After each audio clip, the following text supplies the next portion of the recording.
Эдийн засгийн бодлогоо өрсөлдөх чадрын судалгааны төвөөс манай улсын 21 аймгийг харьцуулсан тайлан гаргалаа. За эдийн засаг, засаглал, бизнесийн үр ашиг, дэд бүтцгсэн үндсэн дөрвөн бүлгээр судалсан бөгөөд орон нутгийн дундаж үзүүлэлтээр засаглалын хаалттай байдал нь аймагуудын өрсөлдөх чадрыг ихээхэн бууруулсан байна. Орон нутгийн өрсөлдөх чадварыг иргэдийн дундаж наслалт амжиргааны түвшин, хүний хөгжлийн индекс гэх мэт 181 шалгуур үзүүлэлтээр ирэмлэж, олон улсын стандартын дагуу нэг аргачлалаар жил бүр хэмжиж судлаа 6 жил болсон байна.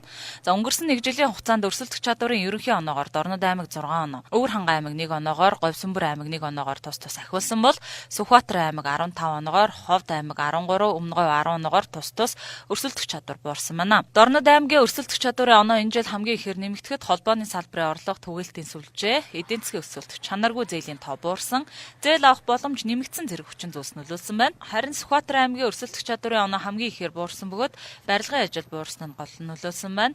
Мөн хуваарь бизнес эрхлэх боломж муудсан, аймгийн удирдлага ил тод байдал буурсан, чанаргүй зээлийн өрийн үлдэгдэл нэмэгдсэн зэрэг нөлөөлжээ.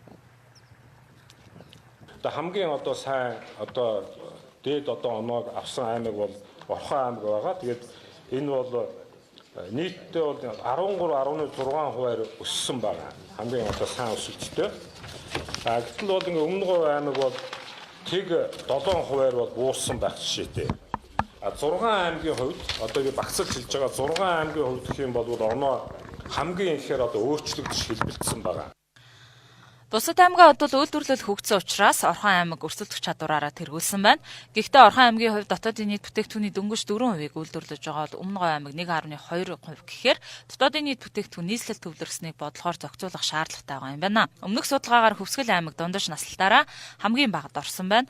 За учир нь эмнэлгийн хүртээмж муу, ихний лхсын эндэгдэл их, ундны усны чанар муу гэх зэрэг шалтгаанууд нөлөөлжээ. Тухайлбал Хөвсгөл аймагт нэг их хэмжээд гэхэд 540 гаруй хүн огдож байгаагаас харахад хүний хөгжлийн индекс гэж яриад хэрэггүй болж таарч байна.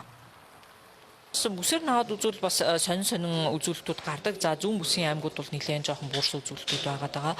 За яагаад гэвэл бас энэ ер нь бол яс энэ аймагуудын өрсөлдөх чадрын энэ 21 аймгийг судалж үзснээр бол бид нар бас энэ аймагуудын хэмжээнд бас бүсүүдийн хэмжээнд ер нь хамтын ажиллагаанууд шаардлагатай байгаа юм байна. Яагаад гэвэл аймаг болгон ижил төстэй бүтээгдэхүүн үйлдвэрлэлд авах биш.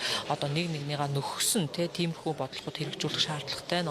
Юу гэдэг нэг аймагт махаа боловсруулад нөгөө аймаг нь найр ширээ боловсруулдаг юм уу бүр яг нэг тийм кластер яг тэгж кластер эсвэл нэмэгц зүртгийн сүлжээ хэлбэрийг энэ бий болгох шаардлагатай байна л гэж үзээд байгаа.